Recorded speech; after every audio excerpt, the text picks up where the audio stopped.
सातारा जिल्ह्याच्या राजकारणात सध्या पडद्यामागे काहीतरी मोठं शिजतंय का असा सवाल उपस्थित होतोय। कारण एकीकडे सभा, बॅनर आणि राजकीय एकजूट दाखवली जात असताना दुसरीकडे मात्र काही नेत्यांना जाणीवपूर्वक डावललं जातंय का अशी चर्चा रंगू लागली आहे। याच पार्श्वभूमीवर आमदार महेश शिंदे यांच्या वक्तव्याने राजकीय वर्तुळात खळबळ उडाली आहे। एकनाथ शिंदे यांच्या साताऱ्यातील सभेला त्यांना निमंत्रण न मिळाल्याने त्यांनी उघडपणे नाराजी व्यक्त केली। महायुतीत असूनही जिल्ह्यात वेगळीच समीकरणं तयार होत असल्याचं चित्र दिसतंय। कराड, पाटण आणि महाबळेश्वरमधील कार्यक्रमांनाही वारंवार निमंत्रण दिलं गेलं नाही अशी खंत त्यांनी व्यक्त केली। मी कायम महायुतीसोबत राहिलो, पण स्थानिक पातळीवर वेगळंच राजकारण सुरू आहे। कदाचित म्हणूनच माझा फोटो बॅनरवर दिसला नाही असा टोला त्यांनी लगावला। इतकंच नाही तर मी कुणाच्या आधारावर नाही, माझ्या ताकदीवर निवडून येतो आणि एकनाथ शिंदे ज्या दिवशी बोलावतील त्या दिवशीच मी त्यांच्या वाटेवर जाईन असं स्पष्ट सांगत त्यांनी संकेतही दिले। पहिल्यांदा ही सभा माझ्या मतदारसंघात होत नाहीये, ही बाहेर होते आणि पालकमंत्री साहेबांनी घेतलेली ती सभा आहे। त्याच्यापूर्वी जर तुम्ही पाहिलं असेल की पहिल्या दिवसापासूनच जेव्हापासून मी एकनाथ शिंदे साहेबांच्या बरोबर तेव्हापासूनच कधीही माझ्या जिल्ह्यातल्या कुठल्याही फ्लेक्सवरती फोटो नाही येत आणि मला त्याबद्दल वाईट पण वाटत नाही। कारण पालकमंत्री महोदय हे स्वतः निर्णय घेत असतात जिल्ह्याचे, ते प्रमुख आहेत जिल्ह्याचे, त्यामुळे त्यांना जो योग्य निर्णय वाटेल ते पहिल्यापासून ते घेत असतात। त्यामुळं ही काय पहिलीच सभा होत नाही साहेबांची, त्याच्यापूर्वी पण खूप सभा झाल्या। मला ज्याला बोलवलं त्याला मी बऱ्याच वेळा गेलो होतो, पण जिथं बोलवलं नाही तिथं आजपर्यंत कधी गेलो नव्हतो। म्हणजे आजच्या सभेला सुद्धा तुम्हाला निमंत्रण दिलं गेलंय किंवा तुम्ही जाणार आहात का?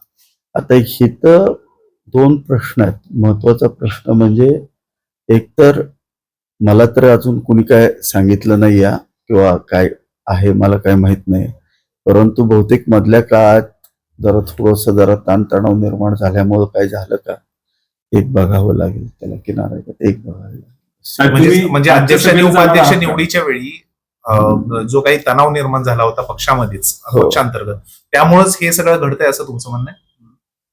तसं म्हणता येत नाही, पण बेसिकली आता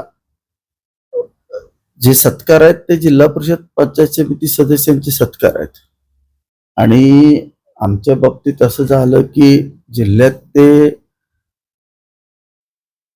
राष्ट्रवादी बरोबर एकत्र होते, परंतु माझ्या इथं मात्र मी नेमकं भाजप बरोबर एकत्र होतो।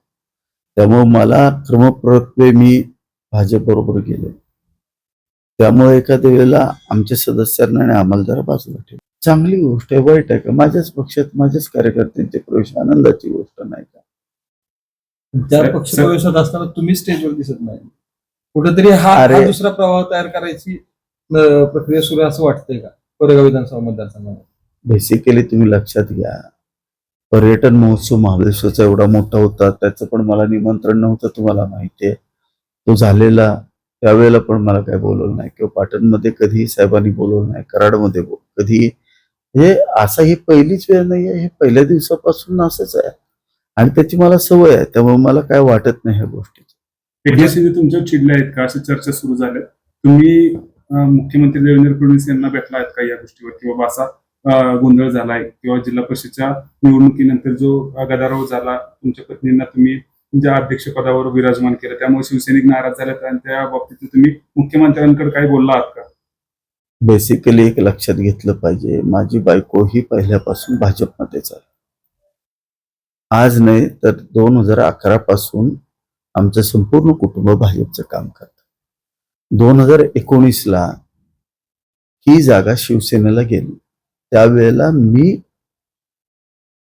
शिवसेनेच्या चिन्हावरती उभं राहिलो, त्यावेळेला फडणवीस साहेबांनी मला पाठवलं होतं आणि त्या ठिकाणी त्यांना कॅन्डिडेटही दिला आणि जागाही दिली होती।